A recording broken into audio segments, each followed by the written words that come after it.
Hey everybody, welcome back to Off-Road Rodeo. I'm Jake. Today I'm going to show you how to adjust the chain tension on your Honda Trail CT125. I'm getting mine ready because the weather's getting nicer and I realized that my chain is super loose. So I'm going to show you how to bring up that tension, how to make sure that everything is adjusted right, and it's going to be a simple step-by-step instructional video here. Make it real easy for you to do at home by yourself. So let's dive into it, but first let's check out the tools that we need. So the most important and most obvious tool that we're going to need to measure where the chain is a measuring tape. I have just a simple Stanley 12-foot measuring tape. I like this one because it's both inches and millimeters. I like to use millimeters, but you can use whatever you prefer. We're going to need a 19mm wrench or socket.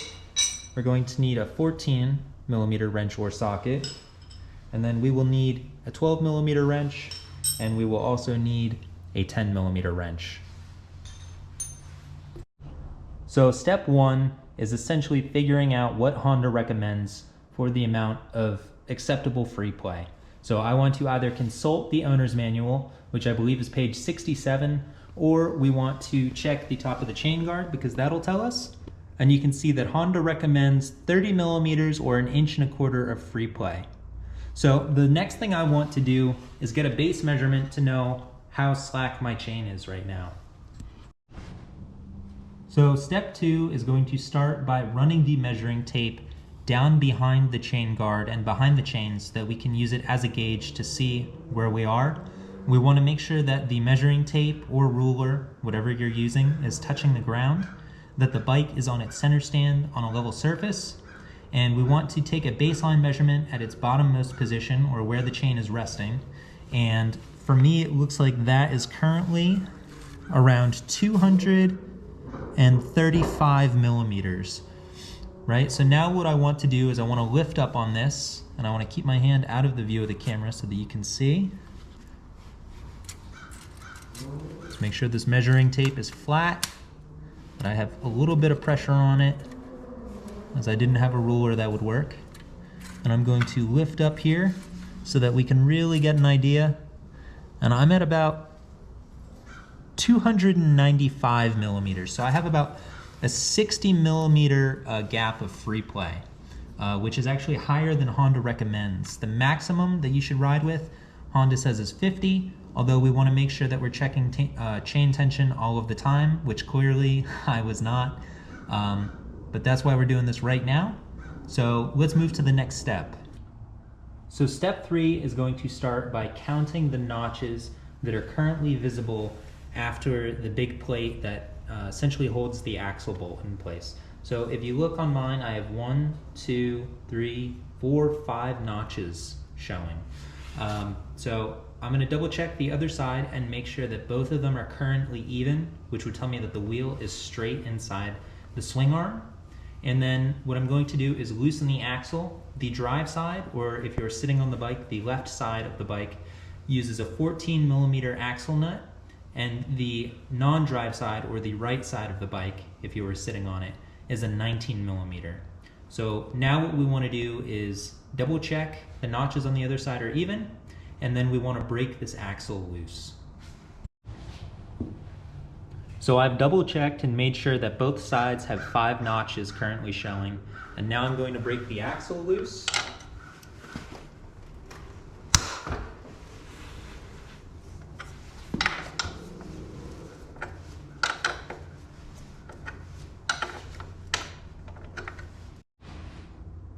So step 4 is going to be actually loosening this outermost bolt, which is a 10mm, and we're going to do this on both sides.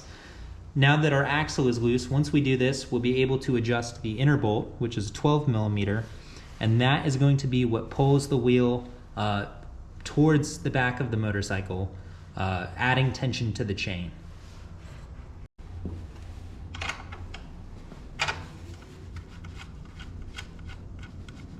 So I'm going to back it off so that I have room to adjust this accordingly. And now I'm going to do it to the other side as well.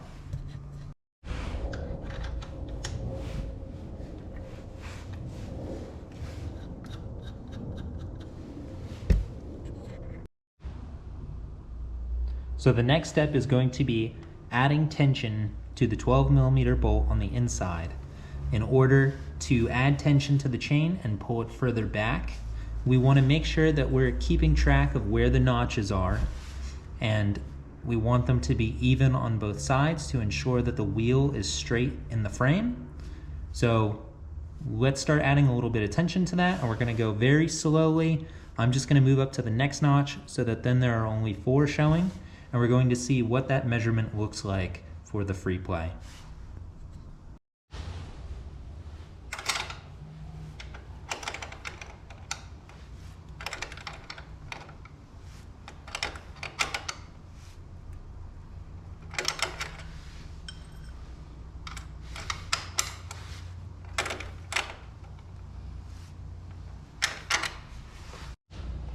So I thought I would show you, basically I made a few turns and now I have about 4.5, just a sliver of the 5th notch showing.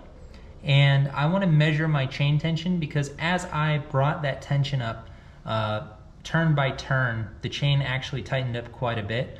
So I just want to take another measurement and see what I'm sitting at, and we will figure out if I need to add more tension or relieve any.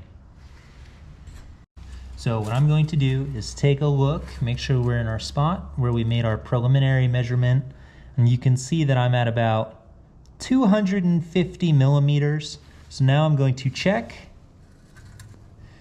and I am right at 280 millimeters. So I am right at that 30 millimeter free play mark that Honda recommends.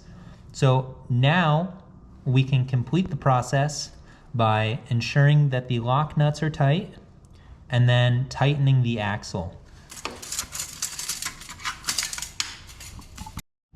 So before the final step, I did just want to show that I did measure, and I do have 15 millimeters on each side from the axle plate to where the actual swing arm ends at the red.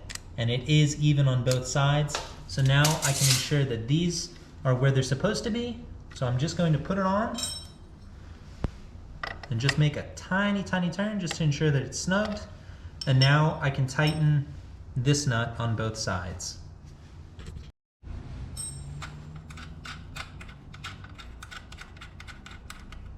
And the trick here is going to be locking these two together. So I'm going to just get the 12 situated on this nut and just get whatever purchase I can on that 10 and just bring these guys together without adding more tension to the system. This is very similar, if you're any bit familiar with bicycles, to how a cup and cone bearing works. You just bring those two together to lock the system in place. And then it is the same process on this side. We're going to just bring this in. We're going to use a 12 to keep this one stationary as best we can. And then we are going to tighten the 10 into it so that it cannot release.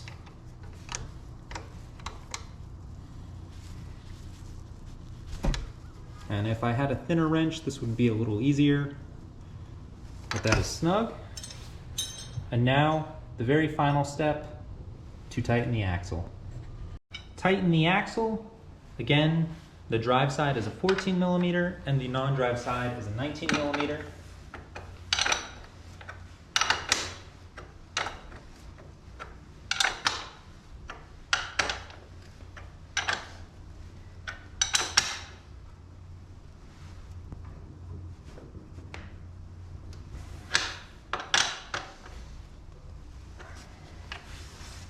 So now that we've adjusted the chain tension, we want to just double check our work and take it for a quick test ride so that nothing fails on us when we're out. So let's fire it up.